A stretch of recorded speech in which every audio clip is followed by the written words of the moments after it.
প্ৰথম কথা হ'ল যে শেহতীয়াকৈ আমাৰ সংবাদ মাধ্যমৰ ওপৰত যিটো আক্ৰমণ চলিছে, সাংবাদিকৰ ওপৰত যেনে ধৰণৰ মন্তব্য কৰা হৈছে, মই তাৰ তীব্ৰ গৰিহণা দিছোঁ।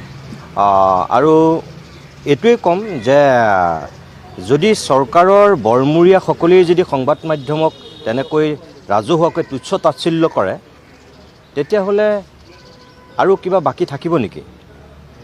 জয়ন্ত মল্ল বৰুৱাই যেনেকৈ কালি মানে সৰু সাংবাদিক ডাঙৰ সাংবাদিক শ্ৰেণী বিভাজন কৰিছে, মই তাৰ তীব্ৰ বিৰোধিতা কৰিছোঁ। সাংবাদিকে কোনো ডাঙৰ সাংবাদিক সৰু সাংবাদিক হ'ব নালাগে। আৰু এইটো কাৰণে জয়ন্ত মল্ল বৰুৱাই ক্ষমা খোজাটো মই বিচাৰোঁ। মই দাবী জনাইছোঁ যে তেখেতে ক্ষমা খোজক। ২ নম্বৰ কথা, কিছু সময়ৰ পূৰ্বে মই গম পাইছোঁ যে মাননীয় মুখ্যমন্ত্ৰী হিমন্ত বিশ্ব শৰ্মাই এই ঘটনাটোক লৈ দুখ প্ৰকাশ কৰিছে আৰু তেখেতে জয়ন্ত মল্ল বৰুৱাক কম বুলিও কৈছে। মই নাজানো তেওঁ সেই কথাটো কিমানখিনি বাস্তৱত ৰূপায়িত হয়।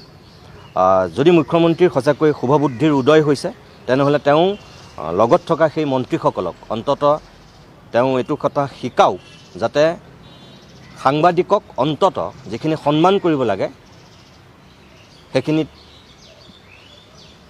মন্ত্ৰী বিধায়ক যিসকল জনপ্ৰতিনিধি তেওঁলোকে প্ৰথম তাৰ নজিৰ সৃষ্টি কৰক।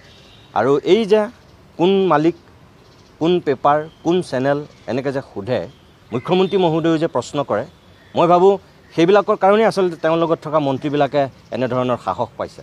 মুখ্যমন্ত্ৰীয়েও সেই ধৰণৰ প্ৰশ্ন কৰাটো উচিত নহয়।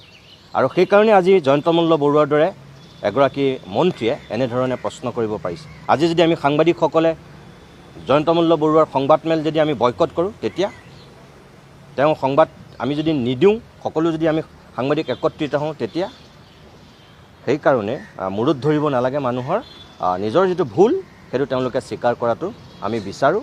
আৰু আজি আমি গুৱাহাটী প্ৰেছ ক্লাবৰ পৰা যিসকল আমি সাংবাদিক একত্ৰিত হৈছোঁ, সকলোৱে এই ঘটনাটোৰ আমি প্ৰতিবাদ কৰিছোঁ।